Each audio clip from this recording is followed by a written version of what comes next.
The consumption side, you might have an advantage. I mean, we could see as a consumer on oil, we are making difference in terms of prices. Look, again, it's not, I mean, in some cases, like some countries set out. China did it with rare earths. I mean, but that would be more of a standout. Often you take an industry and you become so good at it that then you start becoming a key player in that industry. So that's really part of how a big economy becomes more critical for in global calculations. And that is a strategic geopolitical requirement also now, you would say? Yes, ideally, I mean, but it's easy for me to say it. You know, it has to be done by people for it to reach that level. Sure. Coming closer home, Pakistan. Were you surprised at the manner in which Pakistan, US have come to, at least the Trump administration, have suddenly cozied up and come together? Did it catch you by surprise? Look, you know, they have a history with each other, and they have a history of overlooking their history. So what happens is it's not the first time we've seen things. And the interesting thing is when you look sometimes at the certificates, say somebody in the military will give, you know, it's the same military which went into Abbottabad and found you know who there. So the issue in a way is when countries are very focused on doing politics of convenience, they keep trying to do this, you know, and some of it can be tactical, some of it can have some other benefits or calculations. But again, look at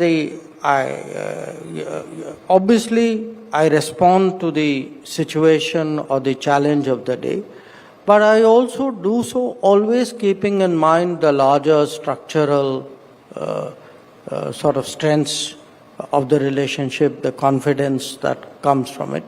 So I take it in that spirit, you know. I know finally what I'm about. I know what are my strengths. I know what are the importance and the relevance of my relationship. So that's what guides me. But just now we are a little distance away from Operation Sindoor. I know mediation is not exactly something which must have happened, or our position has been very clear historically on that. But was the United States helpful at all during that period? Look, did it play a constructive role of any sorts? it is a fact that at that time phone calls were made, you know. Phone calls were made by the US, phone calls were made by other countries as well. I mean, this is not a secret. Yeah. I mean, at least in my case, almost every phone call I had, definitely every American phone call I had, is there on my X account. So when something like this happens, countries do call up. I mean, after all, don't I call up? I mean, when Israel-Iran was happening, I called up. Or when Russia-Ukraine was happening, I called up. So it's in today's international relations, because it is an interdependent world and countries feel, okay, something is happening somewhere, I should know, and particularly, I would say, those who have a stronger history of international relations will do that. But, that is one thing. It is something quite different to assert mediation or to assert that an outcome which was negotiated between India and Pakistan was not negotiated between India and Pakistan, it was. And that was a consequence of military actions, the way it played out. Oh, absolutely.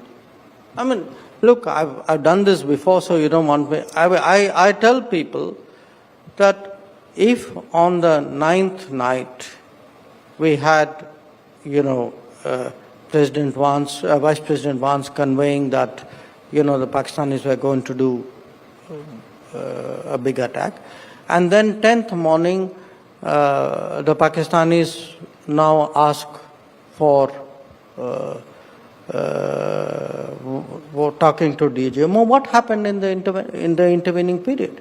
What happened in the intervening period was very bad things to their airfields. I mean, to me, the causality is very clear. The causality is a military happening. Ultimately, how does the course of conflict progress? Yes, it can progress through reason, but mostly it progresses through events on the ground. So something happened militarily on the 10th morning. Now please look at what happened on 10th morning, and the pictures of the Pakistani airfields tell you what happened on 10th morning. But still, the Pakistanis seem to have found new currency in Washington, and it's probably coming from the crypto route. So is that now a new channel of diplomacy which is working in Washington, and that you have to contend with it? Where are we on these? Because see, a lot of countries are facing these difficulties. A lot of allies of US are facing. For that, you have to get another minister to sit here and answer that. No, it's not me. But does it become a part of your folder at any place? No, look, we negotiate or we discuss with other countries what are our policies. I mean, because somebody else has some other instrument in their toolkit, doesn't automatically mean that therefore I have to acquire it. I have what I have, they have what they have. But do you think it's becoming difficult to deal with the Trump administration through its own system? Rather, the personal or direct or maybe certain other parallel approaches are at work which are more productive in terms of outcomes? Well, I think we started off with the agreement that we are in unusual times and the methods of diplomacy are very, very different from what they used to be. So I'll take it from you, what is the India way? Look, you adapt to the landscape and the nature of the challenge. I mean, so if there is a relationship which has to be addressed in a different manner, if you want results, you figure out how to crack the problem. I mean, that's what diplomats do.